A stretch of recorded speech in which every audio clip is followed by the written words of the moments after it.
Hi, Okay. David. Hello, Peter. How are you? Excellent. How are you? Yeah, I'm not too bad, thank you. Yeah, So how? thanks for the taking the time to do the 101.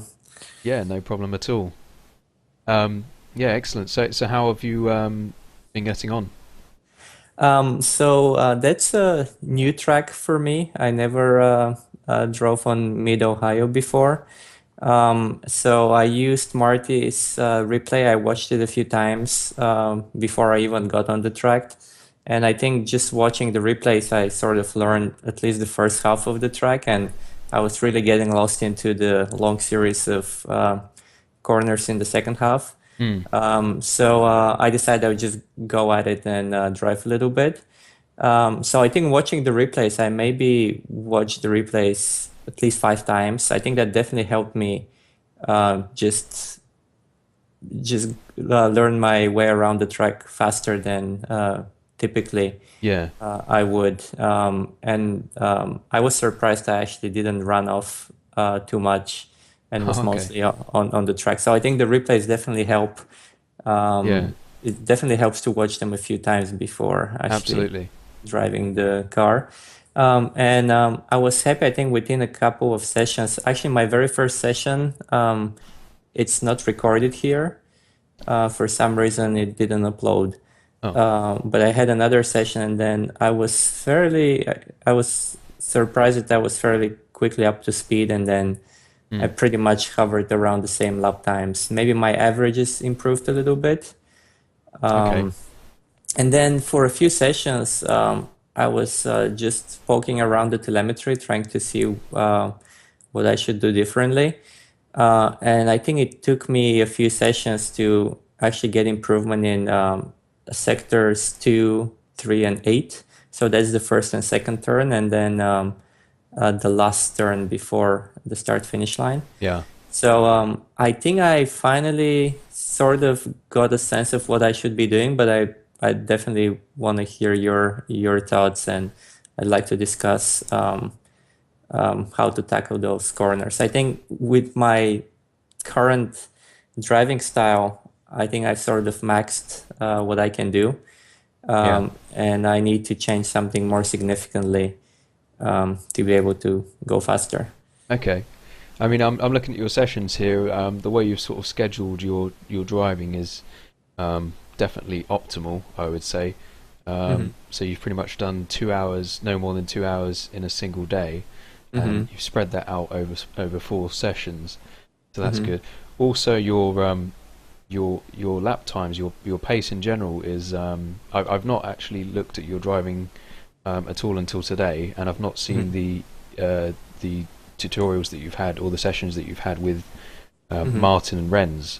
So I literally I'm just learning about your driving today. So Right. Yeah. Yeah. and the first thing I can say is you're certainly not slow. So that's Right. encouraging. Yeah. Um, So I don't know how. So last track, the track was faster this season, maybe about a second faster. So I was oh, actually okay. surprised initially that I was so close to Marty. We'll see how what the lap times would be this week. Um, Okay, so the, the data pack that Marty has currently yeah. is with last And season's that's data pack. last season, and he's away, so he's not able to record right now. But I think it still gives me a very good starting point. Yeah, absolutely. I think it would still be. I think his time would still be competitive. It might not be the fastest of the week, but I think that for me, it gives me good enough starting point, more Okay. than good enough, I would say. So how sort of close were you to Martin and sorry to Marty on the other tracks? So on Summit Point, by the end of my practice, my fastest was only 3/10 slower. Okay.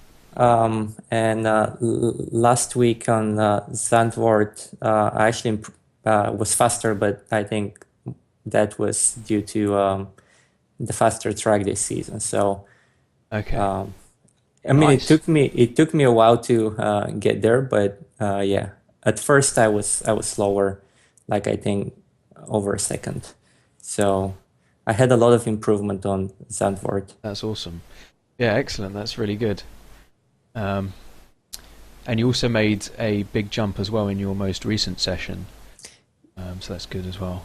Yeah, yeah. I think that's mostly just I'm still not perfect, but I think that's turn one and two. I Where you think I found the just time. where I found the time. Yeah, I've Yeah. even put some notes here in the comments. Yeah, I was just looking at those. Yeah. So you said that you want to be a bit more consistent in Yeah, sector 2, 3, and 8. yeah. Um, yeah, those are definitely tricky corners. Obviously, turn 1, which is sector 2, Hmm. on the website, is a very fast corner, and it's very much about guessing almost guessing the correct time to sort of Hmm. turn in, because Hmm. it's difficult to see the apex before Hmm. you're in the corner. Hmm. And obviously, the final corner, sector 8, is an extremely long corner with loads of change in elevation, and Hmm. I think many people struggle at that one for sure. So um, yeah, so I wouldn't say it's unusual to be Yeah, inconsistent in those corners. So don't beat yourself up. But right. Yeah, and I mostly looked at them because looking at just my average lap and Marty's lap, those are the three sectors I was losing the most time. yeah, So that's why I was focusing on them. okay. Um, so yeah, do you want us to have a look at the lap? Yeah. Okay, so what I've chosen here is your fastest lap from that session, Okay. and Marty's fastest lap from his data pack. Um, Okay. is that are you happy to compare these two? Yeah. I'm usually looking at them swapped, but I mean that's fine too if you're more Um, used to this okay, I mean, comparison.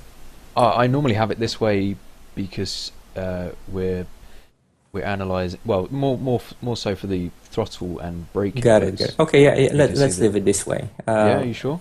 Yeah, I'm sure. Okay, and also in terms of the um, sectors, in Hmm. what sort of order would you prefer? I normally prefer to go through chronologically, as so it's more like I'm driving the lap. Sure. Okay. Let's do that. Also, do you look at fastest versus? I see you have it fastest versus fastest. Um, Yeah, when I try to analyze myself, I look at my average yeah, because I okay. guess the fastest is not necessarily something I can reproduce. But do you think that fastest is a versus fastest is a better comparison? Um, I think it's difficult to say really. I mean, it's a more realistic comparison because Hmm.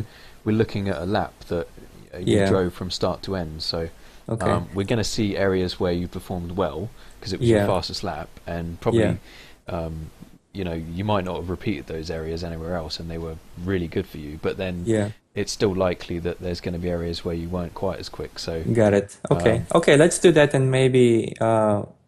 Yeah, maybe we'll cover the questions I had anyway. If not, we can later switch to sure, different yeah. comparisons. Okay, cool. Yeah, let's do it. Let's do chronologically.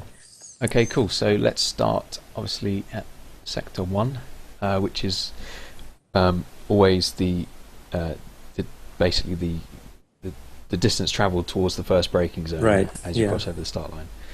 Um, so we can see that you're actually faster over the Uh-huh. start finish line than Marty. So um, that would tell me obviously that, and I'm sure you would know that you probably got better exit out of the previous corner Yeah. Yeah. Yeah. than he did. Um, it's not that significant though. Mm-hmm. Um, And it's a short straight, so but it is, I'm afraid to say, the only sector where you're quicker. yeah. But I mean, looking at these sector times, I mean, it's extremely close. Yeah. Your worst sector is, only a tenth off. Yeah. Okay, so this sector 2 is one of the ones where you said you've been struggling with, Mm-hmm. and I noticed also in your notes that you said you were on the break a bit longer than Marty, so Yeah. which we can see that here, obviously.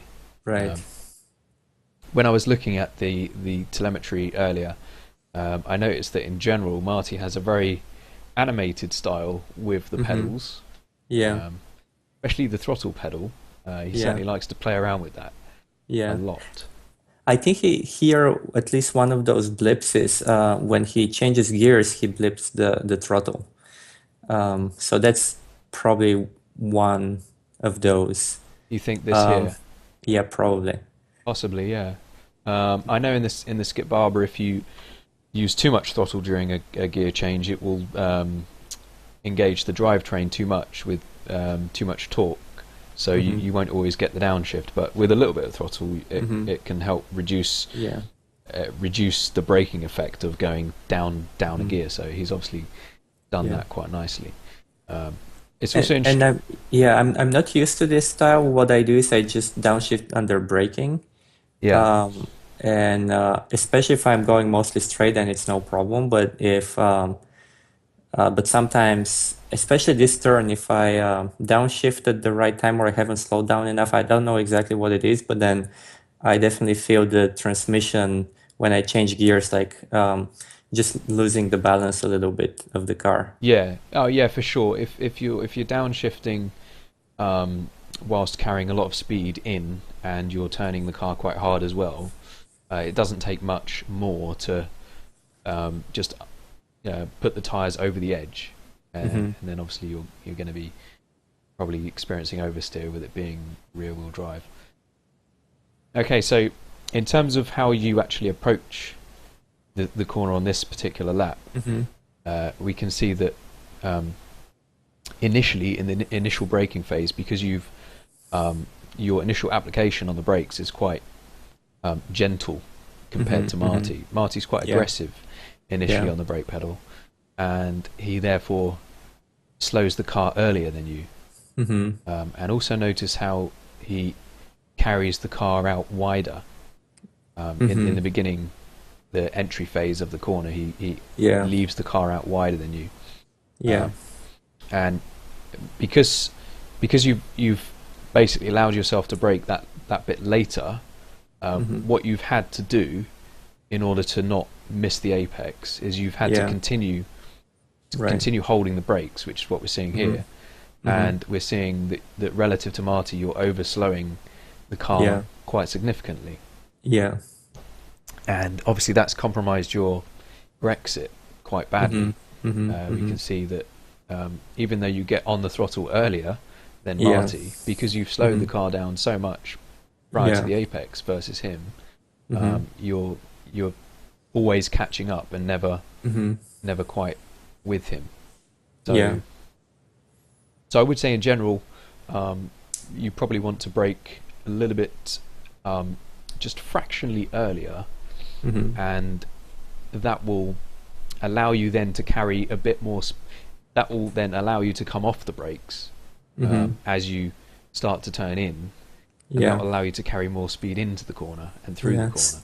So I think the issue I had is initially I was much harder on the brakes, like twice as hard, and then I tried to reduce the brake pressure, and then I don't know if I really tried to. I guess I don't really have this precise feel. I guess if I want to just go faster on the brake, I guess I'm more likely to just press harder as well. So maybe I still don't It's have that possible, yeah. feel of how much exactly I'm applying the brakes. And then the other thing is, um, if I'm not mistaken, he actually turns first and then applies the brakes. Okay, Which, let's have a look at that. So we're approaching the corner now. He starts. No, you start turning in oh, I earlier. start. Yeah. So you're turning in more at this point, Hmm. and that's why So uh, maybe it was one of the previous sessions. I think possibly. I was braking more in a straight line. Okay. Um, and then in his case, he's turning just,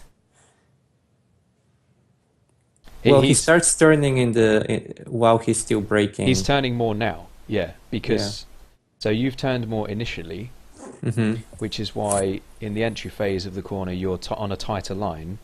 But Yeah. because in that early phase he wasn't turning the car, he um, has a wider line into the Yeah. corner, and then to compensate to bring himself back onto to the line for a good exit, he's having to turn more mid Hmm. corner. Hmm. We actually see a similar. We'll get to a similar Yeah. approach where you've taken the opposite approach in Yeah. in a corner later down the line. I think that's exactly the issue that I have, and a lot of those corners are actually very similar in terms of technique. Yeah. So I think when I try to trail brake essentially, so apply steering lock while braking, Uh-huh. I feel like I'm losing the car.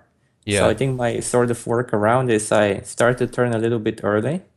Yeah. And then when I start braking, I guess I have a better feel of how much traction I have in the tire, so I don't overdo it. Yeah. Whereas if I brake first and then start turning, I think I feel like it's much easier for me to lose the car, if Okay. that makes sense. Which is, I think, why I just turn a little bit at the beginning, which takes me on this narrower Yeah. line. Uh-huh. Um, So yeah, in the middle of the braking zone, you're not turning as much, basically. right.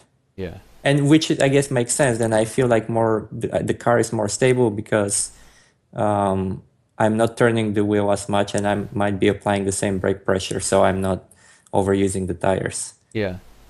Yeah, I mean, obviously, everyone's going to have a different um, driving style and approach. I mean, I'm not saying it's perfect. It's just how I found a way to drive without losing the car. But I Okay. definitely want to learn how to replicate what Marty is doing. Yeah. Well, if we have a look at, so I alluded to this earlier, but Marty is actually playing with the throttle. Hmm. Um, so what he's done here is he's got back on the brakes. Hmm. So just here. So this is still the entry phase of the corner, Yeah. significantly before the apex. Hmm. Um, but then watch how he comes back on the throttle. So he's kind of Yeah. feathering the throttle, and Hmm. what he's doing there is by braking here like this, he's Hmm. induced a little bit of oversteer, Hmm. and um, so the car's turning in probably a little bit more than he wants, Hmm. which is probably what you alluded to. If you try and Yeah. replicate this, you get the car and Yeah. the car's turning in too much, and Hmm. you're worried about getting excess oversteer or whatever. Right. Um, so what he's doing is he's kind of playing with the throttle at that point, Hmm. and whenever you apply any throttle generally less than 50%, it's Hmm. gonna induce understeer or reduce oversteer. So Right. if the car's kind of this is something that is all about the pedals basically. Hmm. Hmm. So you kind of you've got your steering um, angled for a nice entry, but the car's Hmm. biting a bit too much, and you Hmm. compensate by just breathing on the throttle. And what that Hmm. does is it pushes the front end wide a little bit Hmm. again, Hmm. um, loads up the rear tires a little bit more, and Hmm. and um, reduces that effect. Hmm. So that's something that you're going to sort of have to experiment with if it's something that you want to learn as a Hmm. technique. Yeah. So essentially, I keep the same steering lock, and I just apply brake and throttle a little bit. Not Uh, necessarily both at the same time. If you look right. at if you look here, Yeah. um, Marty isn't actually braking when he's getting back on Right. the Right. throttle, Yeah. so you don't need to do it at the same time. Just the application of throttle Hmm. as you're turning in is going to Hmm. reduce oversteer. Hmm. So obviously the the counter effect of that is you're not going to slow down, Hmm. Hmm. or you're not going to slow down as much. So that's why Yeah. we see here, Yeah. whilst he's playing with the throttle, you're Yeah. continuing to slow down quite aggressively, and he Yeah. he isn't at all. So how do you best practice this without spinning out every time? I would probably go to the centripetal circuit Mm. and practice deliberately inducing entry oversteer, so kind of braking and turning in Mm-hmm. quite aggressively to generate a slide, Mm-hmm. and then kind of bringing it back to the point where it's quite subtle, and noticing how getting on the throttle ever so slightly allows you to catch the car without, say, counter steering. Mm-hmm. Because as soon as you start counter steering, Mm-hmm. um, it's only the rear tyres that are doing the work. So you Mm-hmm. lose cornering performance essentially. and you run wide of the ideal line. But if you're able to catch or reduce the oversteer in a way that allows you to remain turning into the corner, which is what Martti is doing here. So the car's oversteering there, but he's not countersteering. Yeah. And he's not countersteering because he's playing with the throttle. So Yeah. that's just something that you're going to have to experiment with. Yeah. So something that I think I got a hang of last week on Zandvoort, and it's a similar yet different turn. That's sector 4. This is the fast right-hander, where Oh yeah. essentially he was doing a lot of this, just modulating brake and throttle. And initially I had trouble with it, but then I think I essentially, once I pointed the car towards the apex, I could just steer using the brake and accelerator. Yeah. But what I think it was easier on that track because I could just point the car and then it was just steering using the pedals. Whereas here I need to steer I need to turn the wheel while I'm already braking, and I don't have a feel for Confidence. I mean, for how much I can turn when. Yeah. Yeah. I mean, a lot of it is about listening to the car, not just in the sense of like literally listening, but looking out for cues, looking out for excessive yaw. I mean, obviously these are subconscious signals where your brain is detecting the car's turning in too much or too quickly, and that's obviously like an oversteer indicator.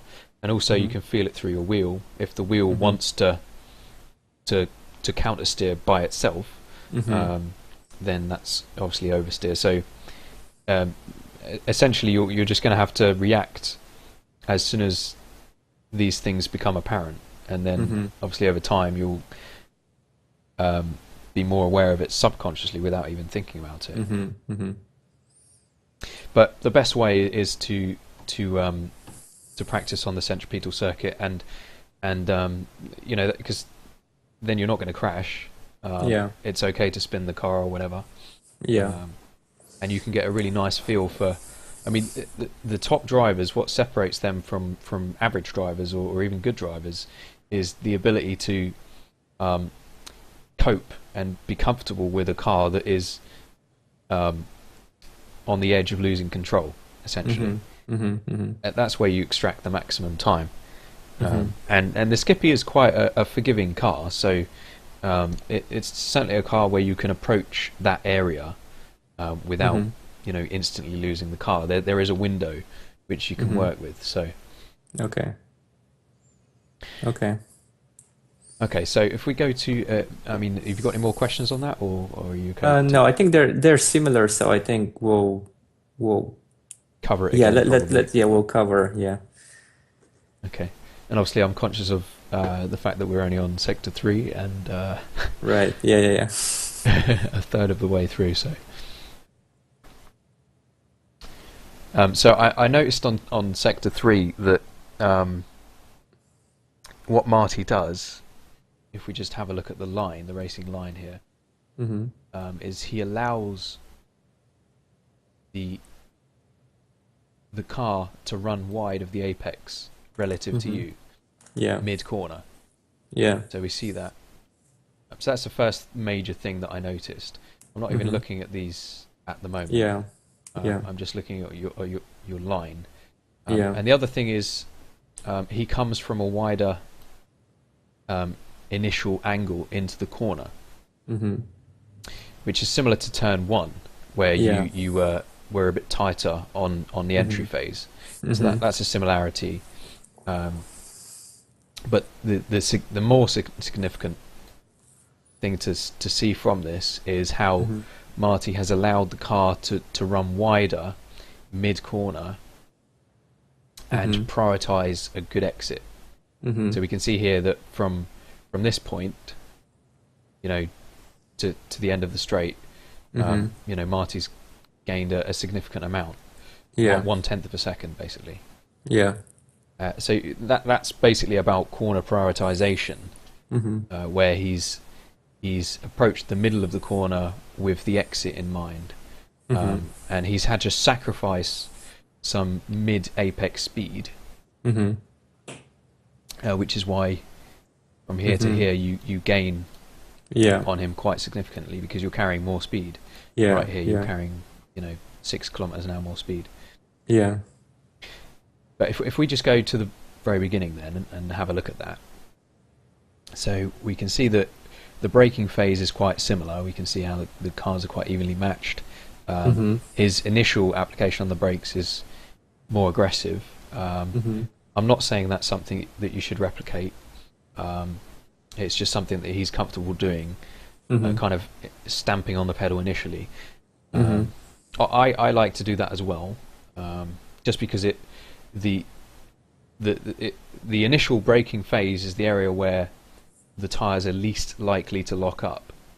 Mm-hmm. When you first hit the brake pedal, that's when you can Mm-hmm. hit the pedal the hardest, because Mm-hmm. the wheels have the most energy, and so you want to erase that energy as soon as you can. So that's Mm-hmm. why we like to stamp on the pedal. Okay. But then if you do that, you have to immediately come off. So Right. that's what he's done, and he's reduced it to about 50%. But overall, it's kind of meaningless in terms of the difference between you two. That's not really Mm-hmm. much to see. Well, I guess I'm braking just a little bit earlier, so I might be able to brake a few meters later if I am harder on the brakes initially. Exactly, yeah, precisely. I mean, if you want to go into super detail, you can see that here. You can see Mm-hmm. that he's carried a tiny bit more speed for slightly longer. Yeah. And we can see that also on the throttle trace, that Yeah. he's on the throttle ever so slightly longer as well. Yeah. But in real terms, the gain is hundredths rather than tenths. Yeah. Yeah. The more significant difference is from here onwards. So Mm-hmm. so similarly to the first corner, you continue to slow the car more by braking a little bit more. So Mm-hmm. he's still Mm-hmm. kind of coming off the pedal. He's kind of Yeah. playing about with it, but as an average, he's coming off the pedal. Yeah. And what that does is carries more speed for him into the middle of the corner, which Yeah. forces him wider. So that's Mm-hmm. why he's ended up where he is, Right. because he's carried more speed. Mm-hmm. You compensate for that if we look here by getting on the throttle. Mm-hmm. So obviously we can see here that in this region you've overslowed the car, Mm-hmm. and as a result you've been able to take a tighter line mid corner. Mm-hmm. Mm-hmm. But then you've probably started to realise subconsciously that you're not going to get a good exit because you're too tight. Yeah. So you've tried to compensate by getting back on the throttle. Mm-hmm. I mean, correct me if I'm wrong, but that's what you're doing. Yeah, I mean, in this turn specifically, I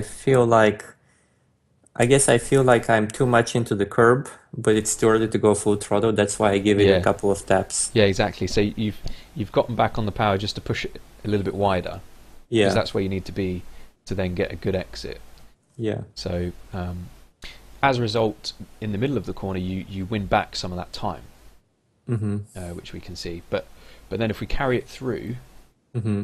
we can see how much that's compromised you for the Yeah. exit. So at this point here, you're carrying slightly more speed, which is then, forcing you wider, Mm-hmm. and as a result, you're probably you're not able to get to full power as early as he does, Mm-hmm. which we can see there. So as a result, he gets a better exit. Yeah. Any sort of questions on that? So can we look at just the entry phase? Am I Sure. again turning slightly more at the beginning? Oh, right, okay. Let's have a look. So you're obviously the blue. Let's go through step by step. So we see there that you're turning a little bit more, and we see there that you're turning more. So I think that's what I was describing earlier, that Yeah. that's how I found my comfort zone when I turn a little bit earlier when I guess there's still more traction in the tires, and when I start turning the steering wheel more, I Mm. guess that it gets easier to lose it. Absolutely, Uh, absolutely. This phase from here to here is mhm, when the car is most, let's say, tail happy, mhm. and Marty is a bit more comfortable with that Yeah, situation, yeah, which is why he's able to carry more speed and be comfortable in doing so. yeah. And I think I was also, that's an attempt to overcorrect. I think I initially was going on a wider arc just because I'm braking only on a straight line, and essentially once I'm pretty much done with braking, I start turning.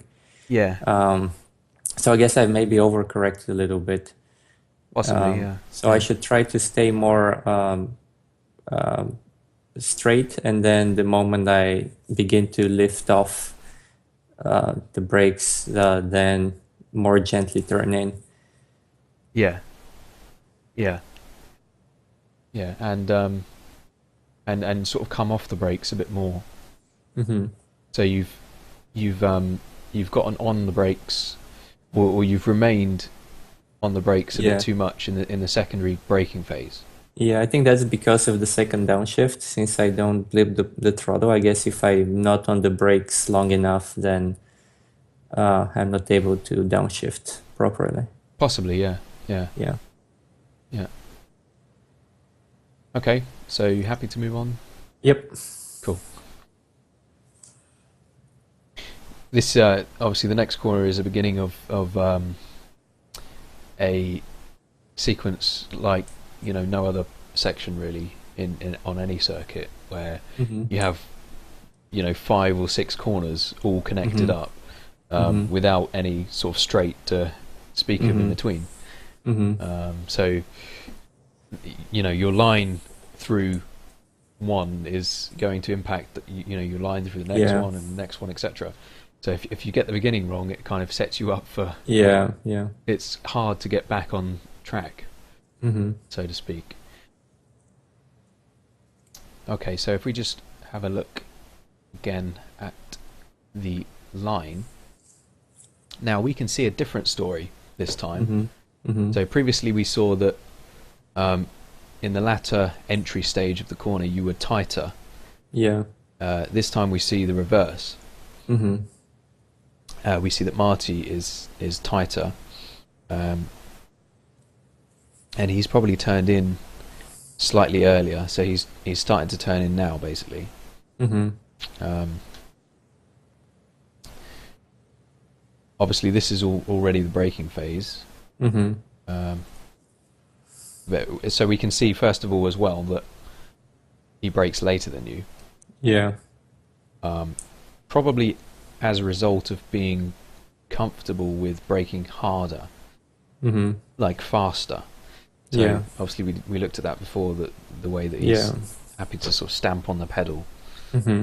whereas you're getting into the brakes kind of a lot more progressively. Hmm. So you can afford to get on the brakes a bit harder initially, Hmm.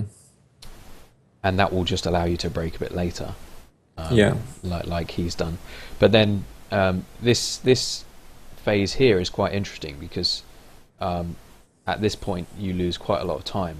Hmm. You lose a tenth of a second, Hmm. and this again does have similarities to the previous corners where you're not quite comfortable to carry as much speed into the Hmm. apex as Marty is. Hmm. So, and we can have a look at your throttle usage compared to his. We can see that he's having to trail some throttle whilst he's braking and turning in to stop the car from over-rotating. Hmm. So, for sure, this is something that we're going to have to take away, and perhaps you're going to, go to the centripetal circuit and try this out. Hmm. Try getting comfortable with inducing oversteer on the brakes Hmm. and kind of playing with the throttle to erase some of that oversteer. Hmm. Which is Well, I mean, I have a question about this one. Mhm. So he's already he's heavily on the brakes, 50%, and yet he's applying some throttle. Isn't it better to just um, um, release the brake a tiny bit? I mean, because you essentially have brakes and throttle working at the same time, isn't that against each other. against each other? Yeah. Yeah. I mean, I would say this throttle is probably wasted Uh-huh. in this area because Uh-huh. he's still braking quite hard. Mm-hmm. So that's probably just a confidence thing for him, Mm-hmm. whereby he's approaching the turning point and he Mm-hmm. doesn't want the car to over-rotate as soon Mm-hmm. as he starts turning. So as Mm-hmm. sort of a safety measure for him, Mm-hmm. that's what this throttle here is for, to Mm-hmm. reduce the effect of the turn-in oversteer, just to give himself a safety margin, basically. Mm-hmm. Mm-hmm. When he's coming off the brake pedal now, Mm-hmm. that's when the throttle is useful, because Yeah. what he's effectively doing, let's not forget, is only reducing the brake impact at the rear wheels, because Mm-hmm. the rear wheels are the only ones that are driven. So Uh-huh. by applying throttle whilst braking, you're effectively moving the brake bias forwards, aren't you? Mm-hmm.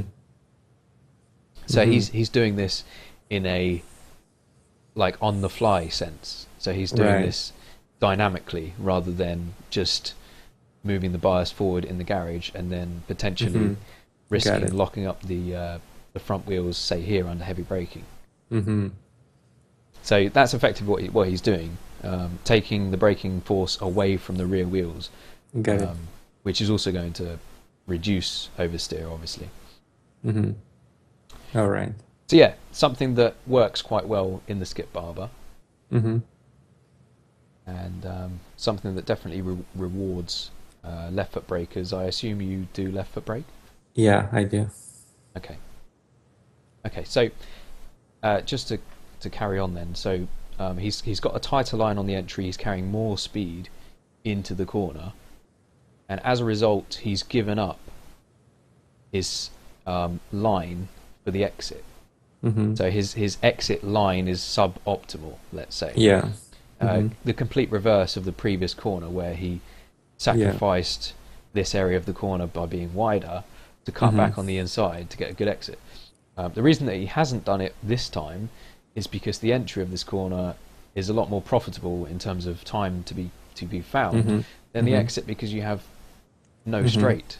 You don't have Yeah. a straight, basically. As soon as you exit the corner, you're into the braking zone for the next Mm-hmm. left. Mm-hmm. Mm-hmm. So any time that you have gained into the next corner is pretty much immediately reduced. If there was a massively long straight after this corner, you would probably have the fastest overall approach. Yeah. So if we carry this on through, notice how he forces the car out wider Mm-hmm.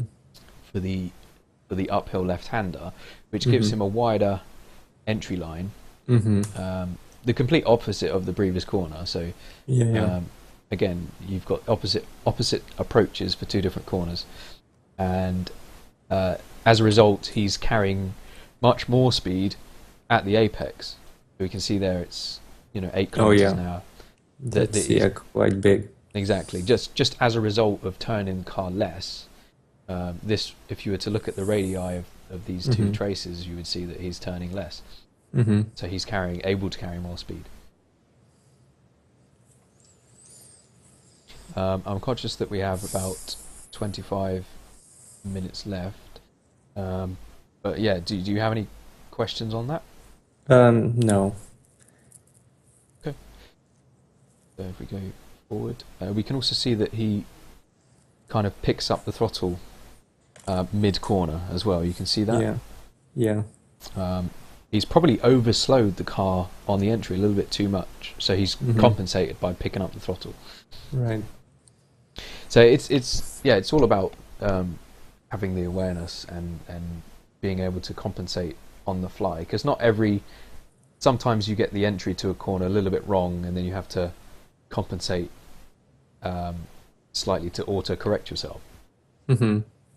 And obviously the best drivers do that very well. Okay, so into the next right-hander. First of all, if I zoom in here, we can see that Marty has compromised his entry Mm-hmm. by carrying a wider line out. So the first thing that he has to do Mm-hmm. is to break earlier than you, Yeah. um, to allow himself to um, get back on to the optimal entry line. Mm-hmm. Um, but I would say that you can afford to break slightly later than him, but you've broke too much, Yeah. too Yeah. late relative to him, Mm-hmm. quite significantly. Yeah. And we And can too see that much brake pressure.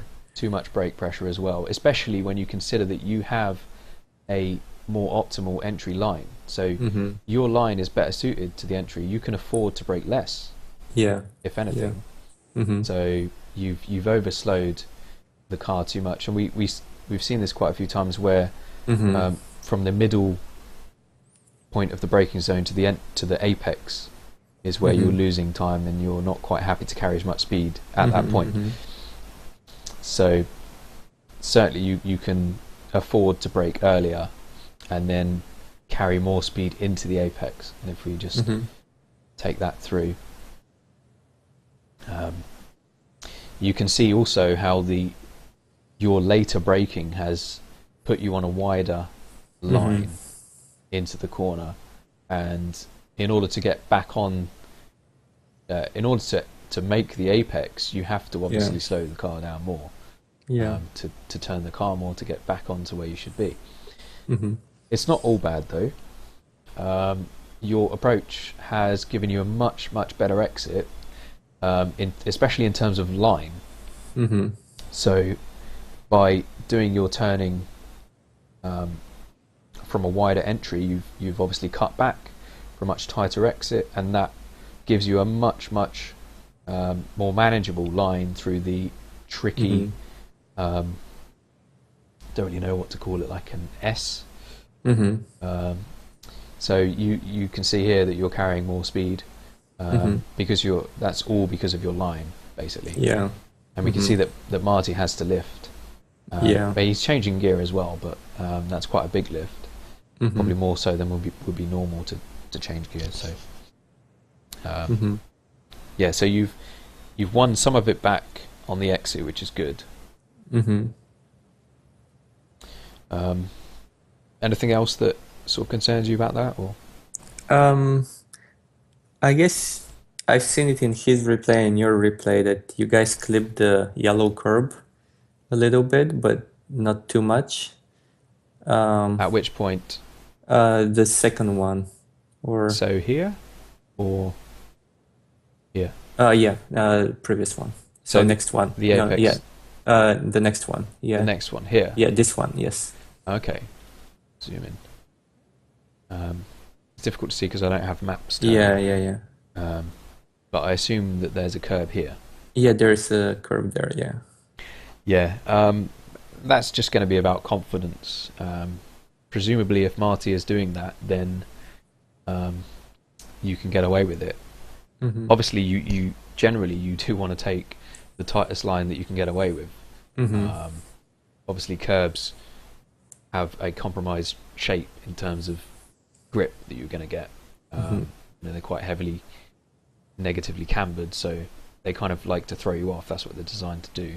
Mm-hmm. So it's a compromise between having a better line, a tighter line by going over them, and losing grip and unsettling the car because of the profile of them. Mm-hmm. So yeah, I guess it's just he's found a good balance. Okay.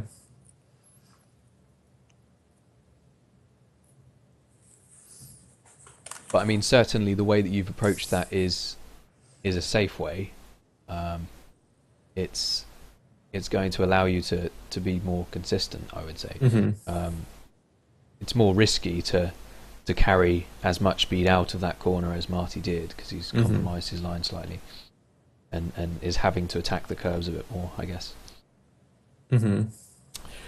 This is my least favourite corner on this circuit. Yeah. The blind. It's a blind turn essentially. Yeah, you've got a blind entry, the car kind of goes uphill at the apex, and then you fall away on the exit. So there's a Mm-hmm. lot going on. Um, I can't remember what it's like in this car, but certainly in the GT3s, it's treacherous. Mm-hmm. Yeah, under braking, it's very easy to spin. And that's because you're Uh, turning yeah, whilst braking. yeah. Um, and I think I'm not applying brake pressure. I think on your video for the GT3s, I think you were doing more trail braking, or I think you were on the a little bit on the brake on the curb, on the inside curb. But maybe this is a different car, so I don't think Marty is doing it either. No, so he's come off the brakes quite abruptly there, which is unusual for him. Normally he kind of trails off in a bit of a Yeah, spiky manner. yeah. I'd Maybe I'd because love he to needs see to his turn the feet while he's car. driving. Sorry, I was talking over that. Sorry. Yeah, no, I'm guessing that he wants to probably turn the car faster. That's what he Yes, is. absolutely. Yeah, that's what trail braking is going to do. It's going to reduce understeer, but at the same time, it's going to potentially induce oversteer. So Mm-hmm. um, I guess the Skip Barber doesn't have any issues turning into this corner, Mm-hmm. which is Mm-hmm. why he's not trail braking.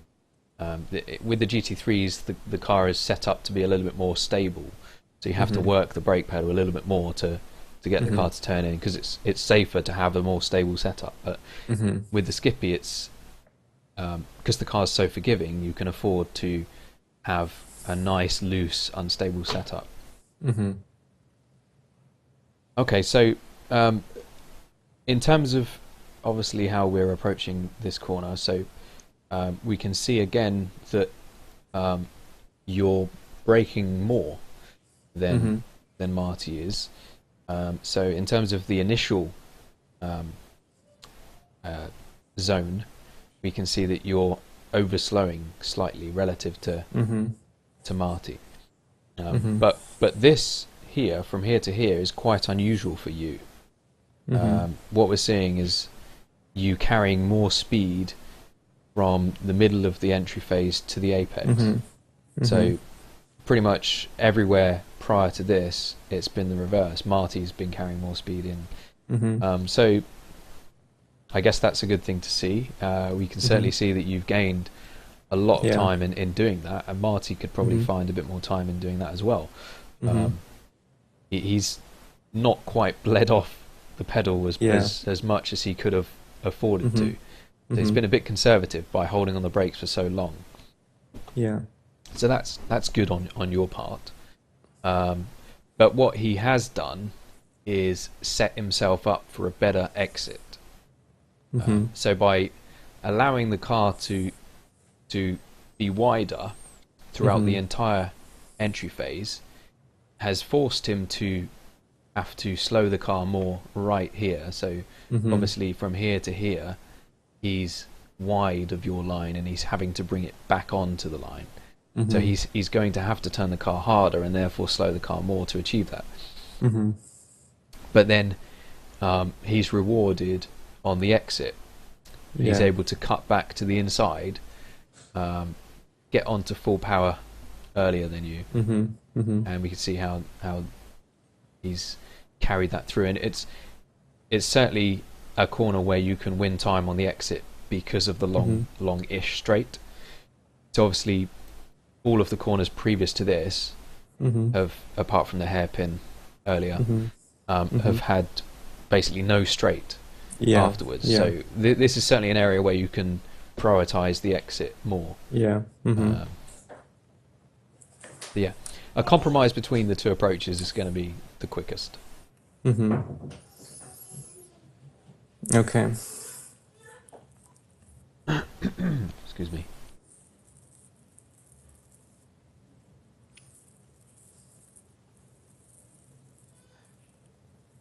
I noticed that you upshift here as well without lifting.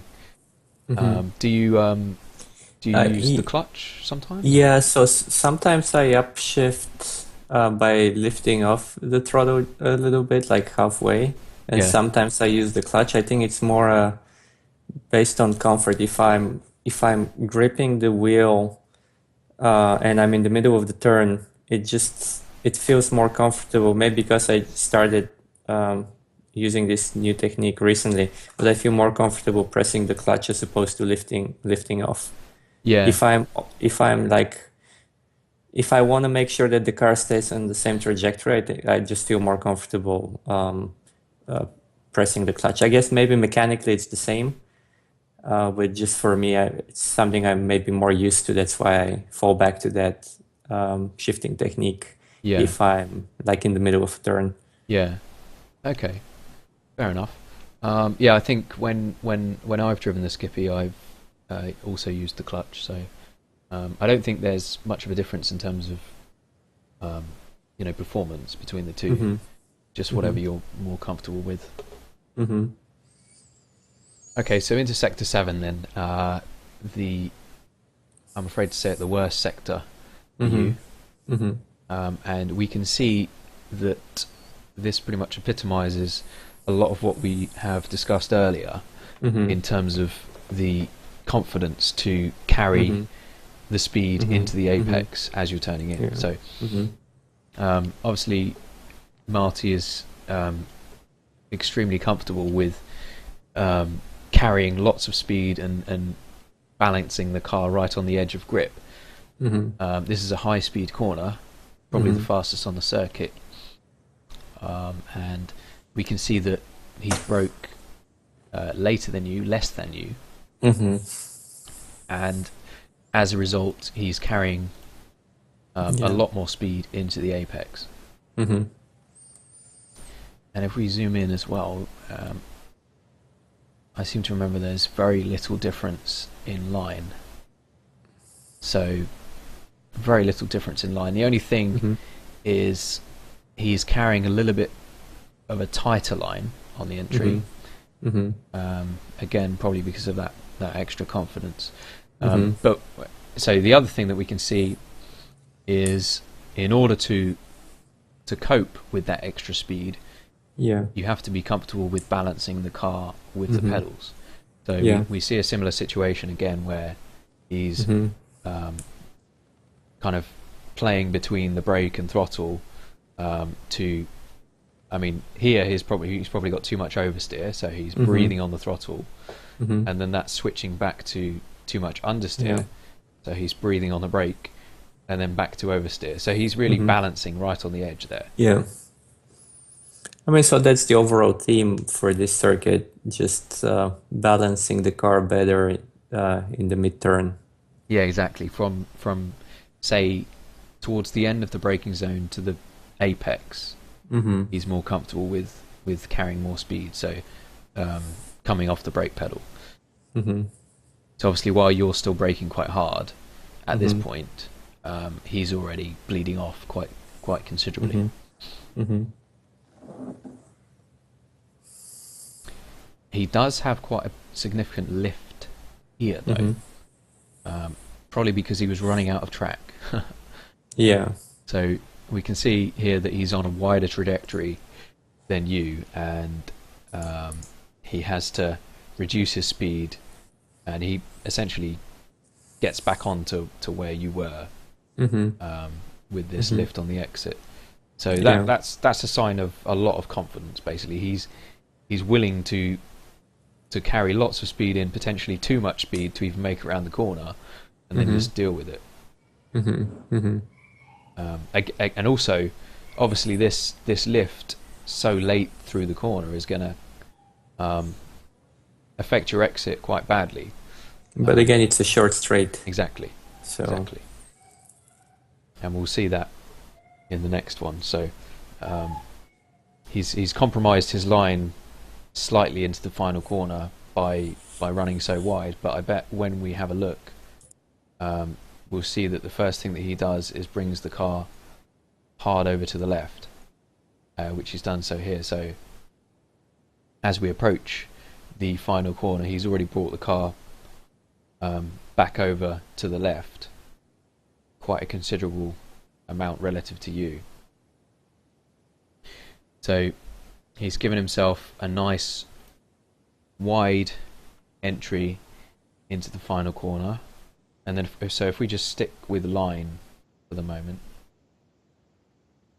we can see then that he cuts back on the inside of you to hit his first apex. So this is like a 2 apex corner, basically. Are you still there? Yeah. Just checking. Yeah. I know we've had some issues today, so and then what he's done is crucially swung out wide again, much like the hairpin, the second corner, where he carried a little bit more speed into the middle, to allow himself to run a little bit wider, and then he set himself up for a really nice exit. So he ducks back under you there ever so slightly, so he's got a slightly better exit there as well, and that allows him to have a tighter line again. So I mean, you can see how that's carried through. So he's tight here, he's run wide here, he's cut back here, and then he's ever so slightly wide here and cut back here. So he's prioritized the exit quite well here. Obviously, there's a significantly long straight after this, so it's important to prioritize the exit. So if we look then at the way that we approach with the pedals, we can see that rather unusually, his initial braking application is quite light. And then he, possibly because he started braking a little bit too soon and maybe compensated, that could be a reason. Or it could be an intentional thing, I'm not entirely sure, but we can see that as a result of you braking harder here, we can see this area, which is a confidence area again. I think this is tricky because also the track is a little bit bumpy, and then you're essentially braking downhill. It's this region here, from here to here, is probably the most oversteery on the whole circuit if you're not careful. Because the circuit kind of falls away, and like you said, there's bumps as well, and it's a little bit off camber as well, isn't it? So we can see that he's playing with the throttle quite significantly as he's doing this. So I suspect from here to here he's actually got a bit of oversteer. That's why he's applying throttle under braking to dynamically move the brake bias forwards to reduce that oversteer. But then from this point on, he's probably got a bit of understeer because he's quite heavily trail braking. So here to here, he's quite heavily trail braking, and that's also to hit this first apex. So if we zoom out, he's treating this corner like there's 2 apexes. The first one is here, and then the second one is here. So then if we play that through, at this point he's carrying less speed than you, but when we scroll down we'll see that he gives a little spurt on the throttle. So we can see here that he's got back on the throttle, and what this has done has pushed him wide, because he's probably underslowed the car or overslowed the car a little bit at this point in a bid to get to that apex. But then he's now thinking about the exit of the corner, so he's pushed himself a little bit wide, and we can see how his line is now, his trajectory is now wider, which then allows him to come back from a wider line, get really hard on the power. You try and get on the power earlier than him actually, but then it you've had to correct yourself. It was too early. And you've realized that the car's not going to cut back tight enough, so you've lifted. Ideally you obviously want to hesitate that so that you can commit to full throttle without having to then lift, especially when the exit is so important. So that's why hesitated for longer before getting before committing to full throttle, and we can see obviously that he wins from here to here on the exit. Yeah. So yeah, that pretty much covers this lap. Yeah. Cool. So I mean, there's a lot of similarities in the different turns. So I need to work on just car control when I'm closer to the limit in the mid turn. Yeah. And so you think my best kind of practice would be what, 15, 20, 30 minutes, just practicing that, inducing oversteer and modulating brake throttle to